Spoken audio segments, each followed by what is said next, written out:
Welcome students, this is Monika चलाना।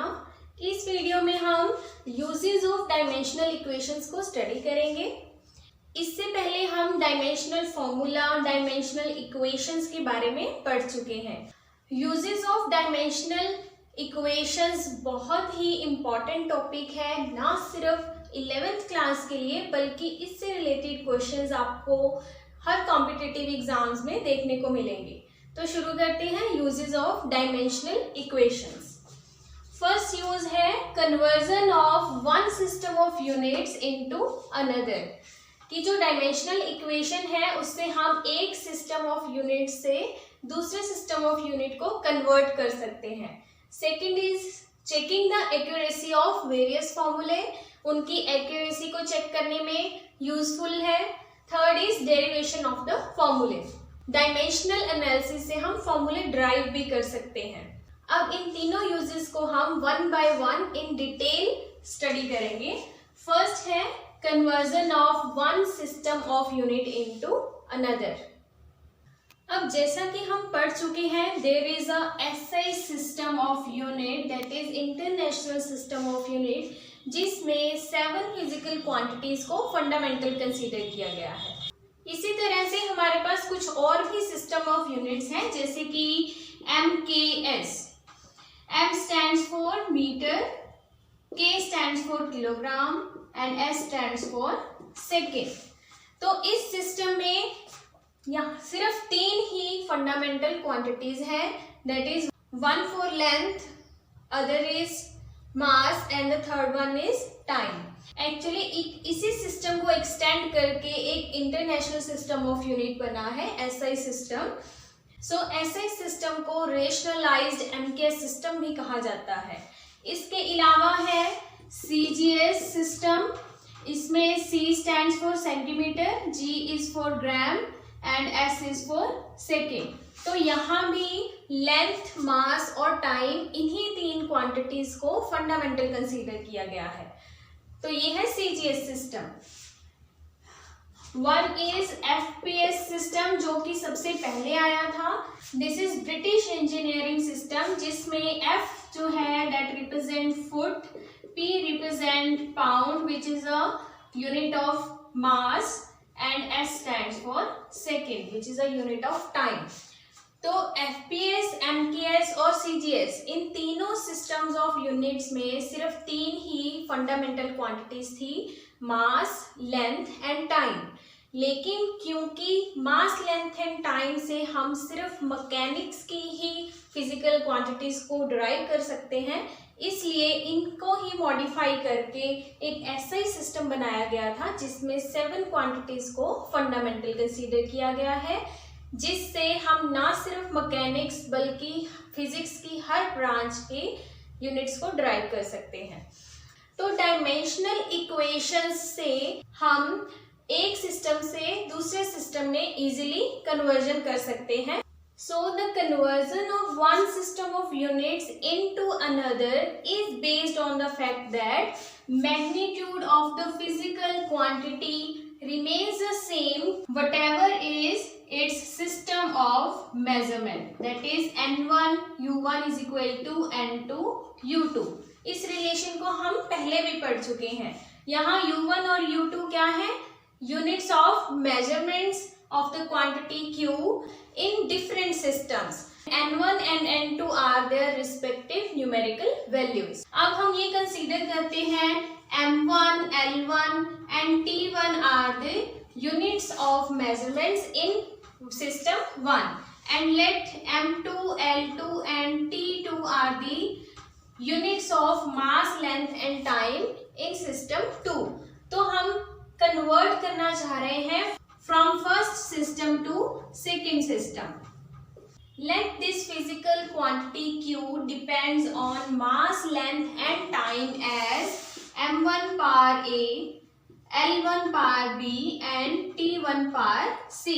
क्योंकि हम जनरल फॉर्मूला ड्राइव कर रहे हैं, तो हमने ये मान लिया कि इस फिजिकल क्वांटिटी की डिपेंडेंस मास, लेंथ और टाइम पर किस तरह से है, to their powers A, B and C respectively.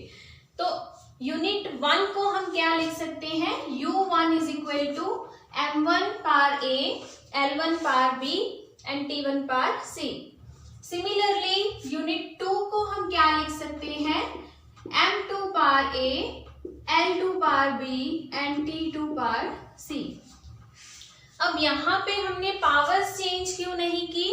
क्योंकि जो फिजिकल क्वांटिटी है Q, उसकी डिपेंडेंस मास, लेंथ और टाइम के ऊपर सिस्टम चेंज होने से चेंज नहीं होती। चाहे उस फिजिकल क्वांटिटी को हम फर्स्ट सिस्टम में मेजर कर रहे हैं, चाहे हम उसे सेकंड सिस्टम ऑफ यूनिट्स में मेजर कर रहे हैं, लेकिन उनकी डिपेंडेंस मास, लेंथ और टाइम के ऊपर सेम रहेगी, सिस्टम चाहे कोई भी हो।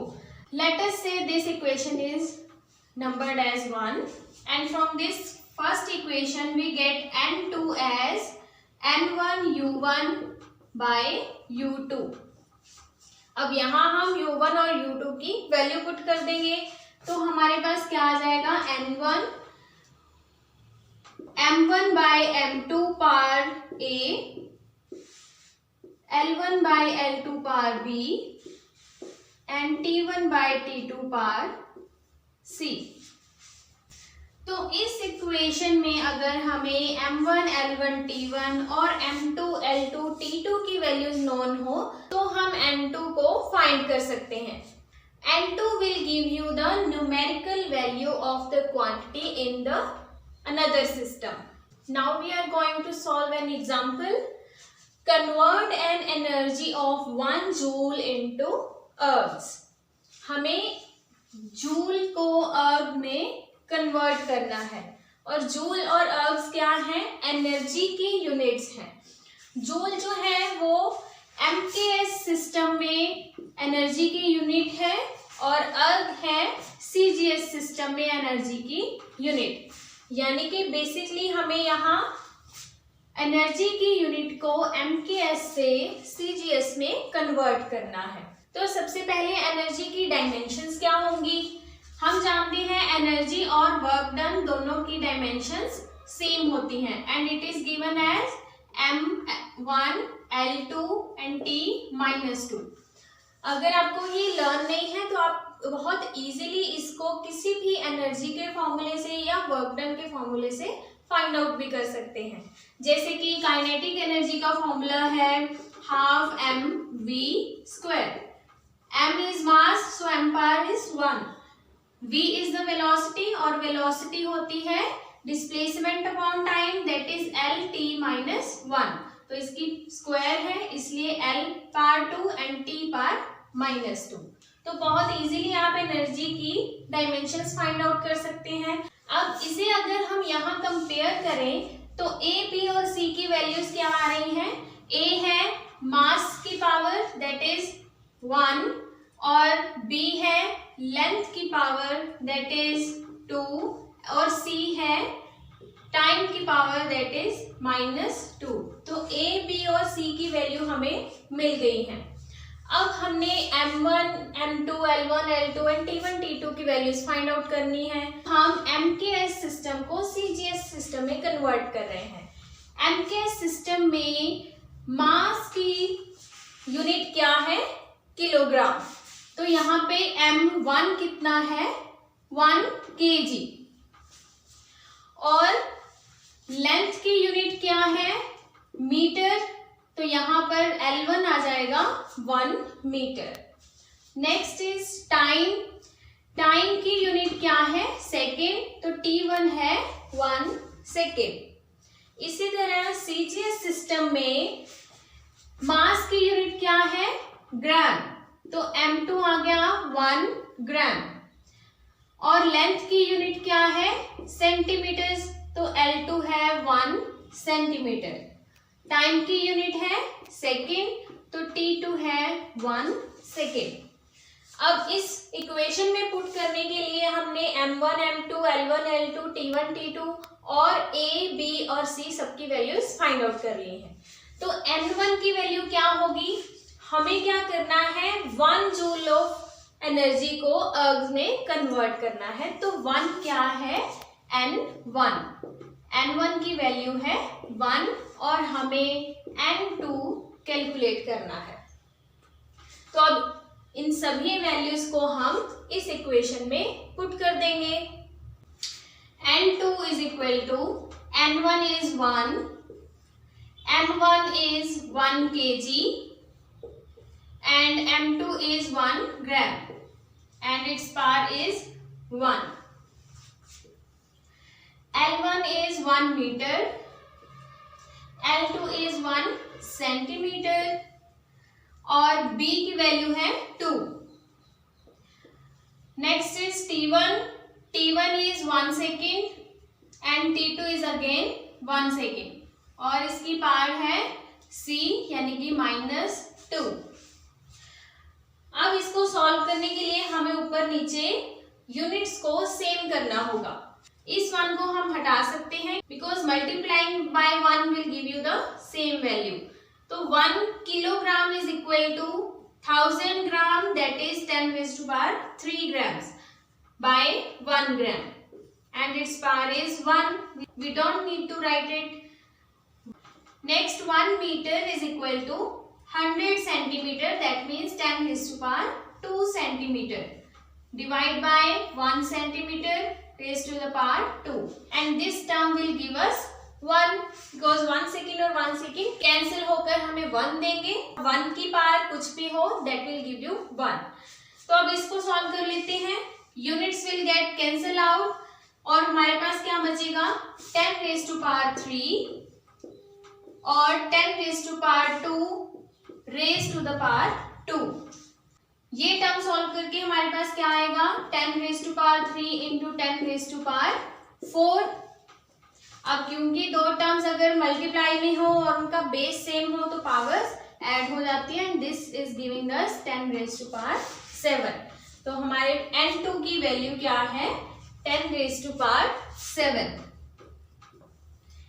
That means 1 joule is equal to 10⁻⁷ earths. In this way we have converted 1 joule of energy into earths.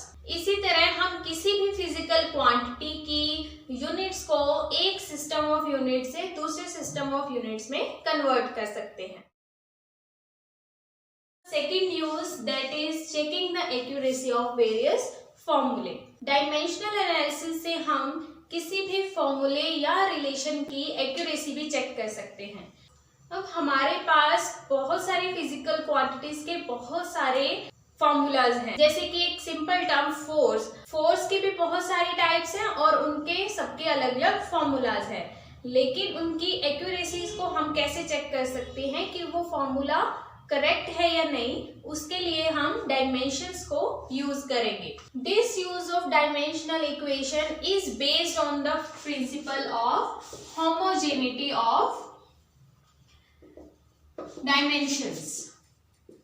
Homogeneity of dimensions का मतलब है only that formula is correct in which the dimensions of various terms on one side of a relation is equal to the respective dimensions of terms on the other side of the relation. जैसे कि हमारे पास potential energy का formula है mgh. तो अगर हम ये check करना चाह रहे हैं कि ये फॉर्मूला सही है या नहीं, तो उसके लिए डायमेंशंस की होमोजेनिटी होना कंपल्सरी है. दैट मीन्स जो भी डायमेंशंस राइट हैंड साइड की होंगी वही डायमेंशंस लेफ्ट हैंड साइड की भी होनी चाहिए, क्योंकि इक्वेशन के दोनों साइड्स की डायमेंशंस जो हैं वो हमेशा मैच करनी चाहिए. अब जैसे कि हम जानते हैं एनर्जी की डायमेंशन क्या है mL2T-2. तो ये हो गई लेफ्ट हैंड साइड की डायमेंशन. अगर ये करेक्ट हुआ फॉर्मूला तो राइट हैंड साइड भी डायमेंशंस mL2T-2 ही बनेगी. हम इसे चेक कर लेते हैं. राइट हैंड साइड में m क्या है मास, तो उसकी डायमेंशन होगी m. g है एक्सेलरेशन ड्यू टू ग्रेविटी और एक्सेलरेशन क्या होती है change in velocity per unit time, तो उसकी डायमेंशन होती है L-T-2. and h is height that is simply length so it is L. तो इनको सॉल्व करके हमारे पास क्या आएगा m L raise to the power 2 T raise to power minus 2। तो हमने देखा लेफ्ट हैंड साइड और राइट हैंड साइड दोनों की डायमेंशंस सेम आ रही हैं, दैट मीन्स ये फॉर्मूला करेक्ट है। तो इस तरह डायमेंशनल एनालिसिस से हम किसी भी फॉर्मूले की एक्यूरेसी को चेक कर सकते हैं। मान लीजिए आपको एक एग्जाम में क्वेश्चन आया है that what is the formula of kinetic energy, और आपके पास 4 ऑप्शंस हैं। First is mv, second is half mv square, third is half mv, fourth is से half m by v square. तो अगर आपको फॉर्मूला काइनेटिक एनर्जी का learn नहीं है, फिर भी आप डायमेंशंस को यूज करके इसका करेक्ट आंसर फाइंड आउट कर सकते हैं। आप जिस भी ऑप्शन की डायमेंशंस काइनेटिक एनर्जी यानी कि एनर्जी की डायमेंशंस mL2T-2 के साथ मैच करेगी, वही उसका करेक्ट आंसर होगा। तो इनमें से करेक्ट आंसर किसका बनेगा? That is half mv square. इसका एक और एग्जांपल सॉल्व करके देख लेते हैं। क्वेश्चन है check the correctness of the relation v square is equal to u square plus 2as। You very well know about this equation. This is the equation of motion, और यहाँ v क्या है? This is the final velocity, u is the initial velocity, a is acceleration and s is the displacement। तो अब हमने इसकी correctness को check करना है, तो उसके लिए हमें क्या करना होगा? लेफ्ट हैंड साइड और राइट हैंड साइड दोनों की डायमेंशंस को मैच करना होगा। Let us first consider left hand side. Left hand side में हमारे पास है v स्क्वायर, और v स्क्वायर की डायमेंशन क्या बनेगी? v क्या है? Velocity, that means displacement upon time. तो वेलोसिटी की डायमेंशन होगी L t-1, और क्योंकि यहाँ पर स्क्वायर है तो इसका हम स्क्वायर कर देंगे और ये आएगा L2t-2। तो लेफ्ट हैंड साइड डायमेंशन बन गई है L2t-2। अब हम राइट हैंड साइड को चेक करेंगे। देखिए राइट हैंड साइड में हमारे पास 2 टर्म्स हैं u स्क्वायर एंड 2as। ना सिर्फ इन टर्म्स का डायमेंशंस लेफ्ट हैंड साइड के साथ मैच करना चाहिए, बल्कि उन दोनों की डायमेंशंस आपस में भी मैच करने चाहिए। क्यों? क्योंकि हम सिर्फ लाइकली टर्म्स को ही ऐड कर सकते हैं, जैसे कि लेंथ में लेंथ को ही ऐड किया जा सकता है, मास को नहीं। जैसे कि we can add 10 centimetre in 2 centimetre, but we can not add 10 centimetre in 2 kilogram, because kilogram क्या है? मास की यूनिट है और सेंटीमीटर लेंथ की यूनिट है। हम सिर्फ लाइकली टर्म्स को ही ऐड या सब्ट्रैक्ट कर सकते हैं, इसलिए इन दोनों की डायमेंशंस भी सेम आनी चाहिए और उन दोनों की डायमेंशंस लेफ्ट हैंड साइड के भी इक्वल होनी चाहिए। तो अब पहले u स्क्वायर की डायमेंशन फाइंड कर लेते हैं। u भी क्या है? इनिशियल वेलोसिटी, तो वेलोसिटी की डायमेंशन है L t-1, और यहाँ भी स्क्वायर है तो ये आएगा L2t-2। और सेकेंड टर्म है 2as। 2 की कोई डायमेंशन नहीं है, ये क्या है? डायमेंशन लेस कांस्टेंट है। सारे के सारे नंबर्स क्या होते हैं? डायमेंशन लेस कांस्टेंट्स, इनकी कोई डायमेंशन नहीं होती। a है acceleration, acceleration is change in the velocity per unit time, और उसकी डायमेंशन होती है L t-2। s is displacement, तो इसकी डायमेंशन है L, क्योंकि ये लेंथ को रिप्रेजेंट कर रहा है। तो इसको सॉल्व करके आया L2t-2। अब देखिए राइट हैंड साइड में u स्क्वायर प्लस 2as है, तो L square t-2 plus L square t-2। जैसे कि मैंने बताया था कि इन दोनों टर्म्स के डायमेंशन सेम आने चाहिए, जो कि यहाँ आ भी रहे हैं, तो सेम टर्म्स को ही ऐड किया जा सकता है। अब देखो आप इसको जब ऐड करोगे तब हम यहाँ पे 2L स्क्वायर t-2 नहीं लिखेंगे, we will just write L square t-2। ऐसा क्यों? क्योंकि हम अगर लेंथ में लेंथ ऐड कर रहे हैं तो उसका आंसर भी कोई ना कोई एक लेंथ ही होगा। उसी तरह इन डायमेंशंस को अगर हम ऐड या सब्ट्रैक्ट कर रहे हैं तो उसका आंसर भी उसी डायमेंशन में आएगा। उनकी न्यूमेरिकल वैल्यू से हमें यहाँ कोई भी इफेक्ट नहीं पड़ता। तो राइट हैंड साइड की डायमेंशन भी क्या आ गई, L2t-2, और लेफ्ट हैंड साइड की भी डायमेंशन क्या थी, L2t-2। So the dimensions of left hand sides are equal to right hand side. So this formula is dimensionally correct. इसी तरह हम किसी भी फॉर्मूले की एक्यूरेसी को चेक कर सकते हैं यूजिंग डायमेंशंस। एक और पॉइंट मैं आपको यहाँ बताना चाहूंगी that a dimensionally correct equation needs not to be a necessarily correct equation, यानी कि अगर किसी की डायमेंशन करेक्ट आ रही है तो ये जरूरी नहीं है वो इक्वेशन सही होगी, but a dimensionally incorrect equation must be wrong. लेकिन अगर किसी की डायमेंशन मैच नहीं हो रही है तो वो पक्का गलत है। अगर डायमेंशनली वो सही आ रही है तो उस फॉर्मूले को प्रूव करने के लिए हमें बाकी कंडीशंस को भी देखना होगा। तो डायमेंशनली करेक्ट होना एक नेसेसरी कंडीशन है, but it is not a sufficient condition for a formula to be correct. Third use of dimensional equation, that is derivation of formulae. इससे पहले हम डायमेंशनल इक्वेशंस के दो यूजेस पढ़ चुके हैं, that is conversion of one system of units into another, and second one is checking the accuracy of formulae.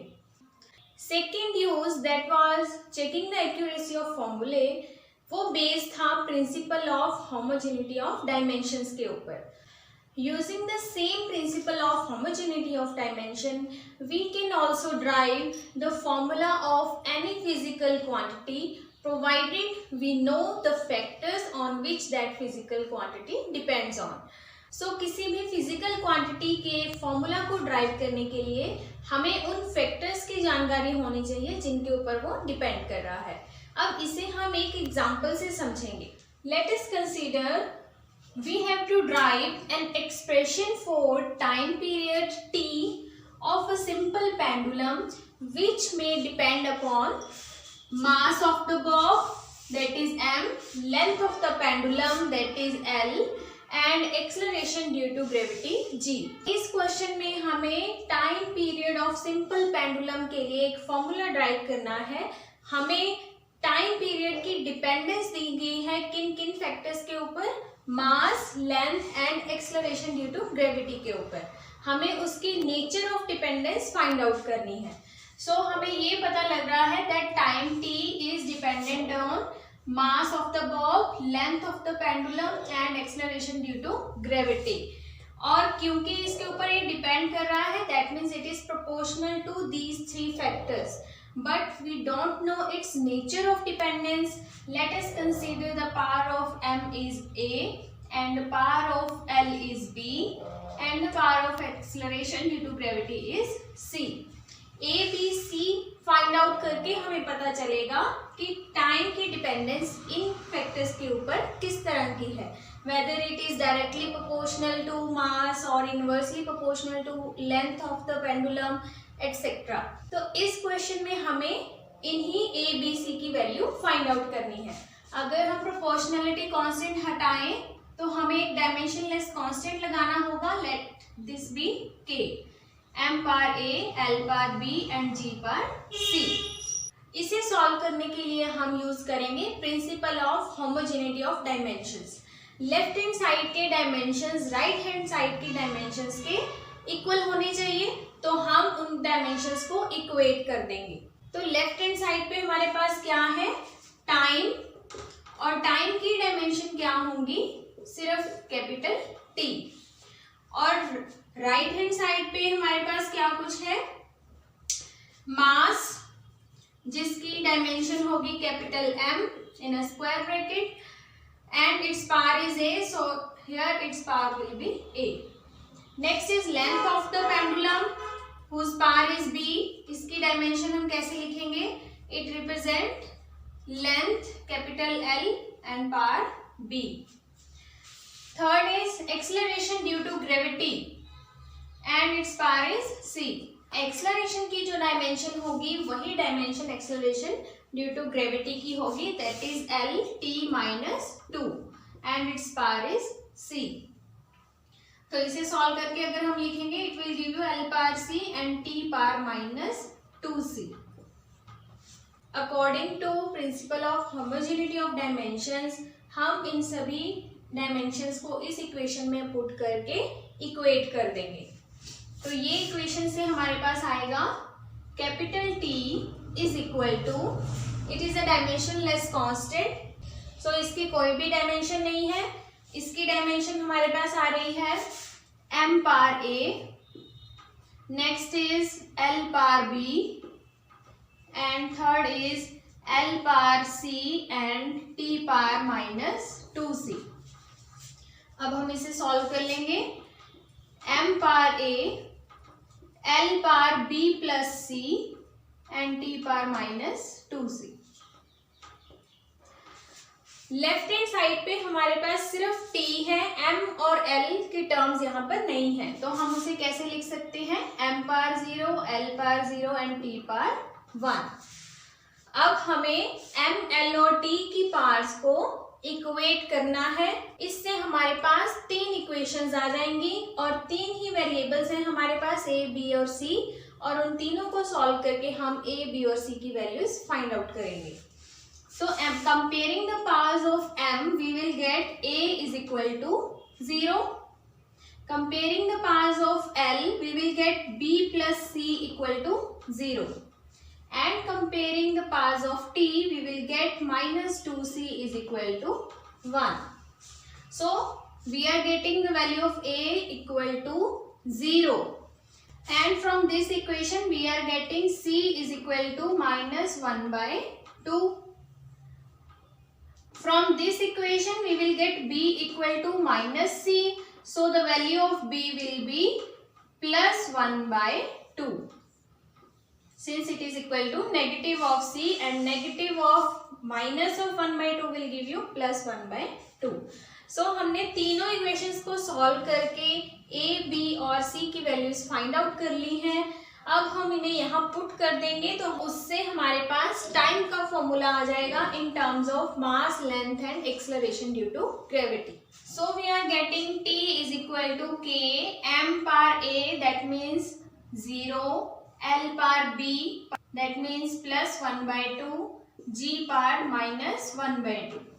m power 0 means 1, that means जो time of simple pendulum है वो मास से independent है, तो हमारे पास आ जाएगा k square root of l by g।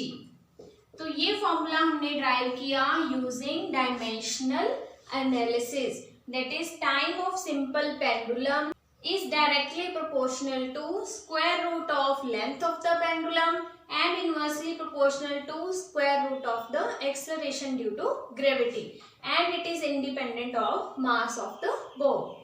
अब ये जो डायमेंशनलेस कांस्टेंट है इसकी वैल्यू हम इस डायमेंशनल एनालिसिस से फाइंड आउट नहीं कर सकते, उसके लिए हमें कोई और मेथड्स यूज करने होंगे and using any other method we will find the value of k is equal to 2 pi and we get that formula of time period of sample pendulum as 2 pi root l by g। In this way, we can derive the formula of any physical quantity if we know the factors on which it depends. तो हमने तीनों uses of dimensional equations को detail में पढ़ा। Next हम पढ़ेंगे limitations of dimensional equations। तो इससे पहले हम uses of dimensional equations पढ़ चुके हैं, जिसमें हमने देखा कि there are 3 uses of dimensional equations: conversion of one system of units into another, checking the accuracy of the formulae and derivation of formulae।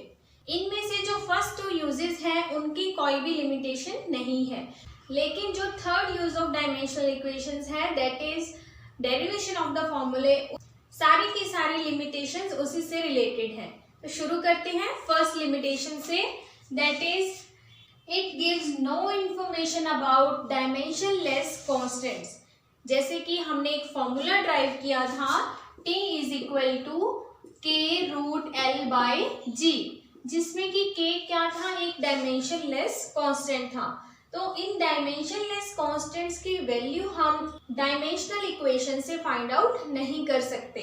तो डायमेंशनलेस कांस्टेंट्स जो भी किसी इक्वेशन में आते हैं, हम उन्हें डायमेंशनल इक्वेशन से फाइंड आउट नहीं कर सकते।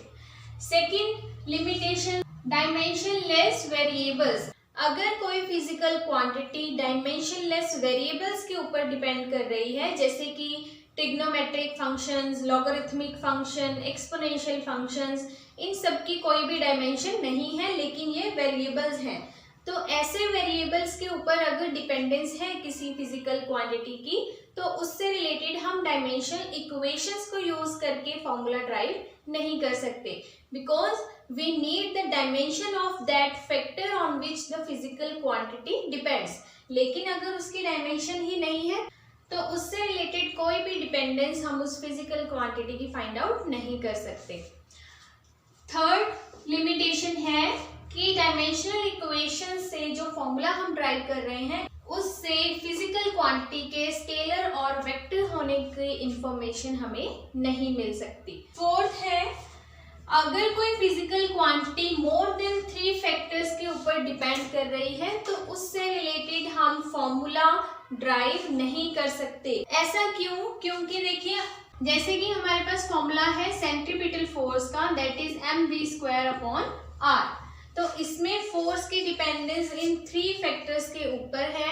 अगर हम इसका फॉर्मूला ड्राइव करना चाह रहे हैं, तो हमें m, v और r की डायमेंशंस को पुट करना होगा। और डायमेंशंस जब भी हम मैकेनिक्स में पुट करते हैं, 3 यूनिट्स की फॉर्म में ही पुट करते हैं, that is mass, length and time. अगर वो फैक्टर 4 क्वांटिटीज के ऊपर डिपेंडेंट होगा, तो हमारे पास 4 वेरिएबल्स होंगे। लेट अस से ये एक्सेलरेशन के ऊपर भी डिपेंड कर रहा है और उसकी पावर हम d ले रहे हैं। तो इस इक्वेशन में हमारे पास 4 वेरिएबल्स हो जाएंगे, a, b, c and d, और उनको सॉल्व करने के लिए हमें 4 इक्वेशंस की जरूरत होगी। लेकिन क्योंकि हम इन डायमेंशंस को सिर्फ मास, लेंथ और टाइम के फॉर्म में पुट करेंगे, तो हमारे पास सिर्फ 3 इक्वेशंस आएंगी, और 3 इक्वेशंस को यूज करके हम 4 वेरिएबल्स को फाइंड आउट नहीं कर सकते। लास्ट लिमिटेशन है, अगर कोई फिजिकल क्वांटिटी के रिलेशन में मोर देन 1 पार्ट है, तो हम उसे भी इस डायमेंशनल एनालिसिस को यूज करके फाइंड आउट नहीं कर सकते। जैसे कि हमारे पास इक्वेशंस ऑफ मोशन है, s = ut + ½ at²। तो इस रिलेशन में राइट हैंड साइड में हमारे पास 2 टर्म्स हैं। तो ऐसे रिलेशंस जिसमें मोर देन 1 पार्ट हो ऑन द अदर साइड, उन्हें हम डायमेंशनल एनालिसिस यूज करके फाइंड आउट नहीं कर सकते। तो ये थी लिमिटेशंस ऑफ डायमेंशनल इक्वेशंस। इसी के साथ ही हमारा टॉपिक डायमेंशनल एनालिसिस कंप्लीट होता है।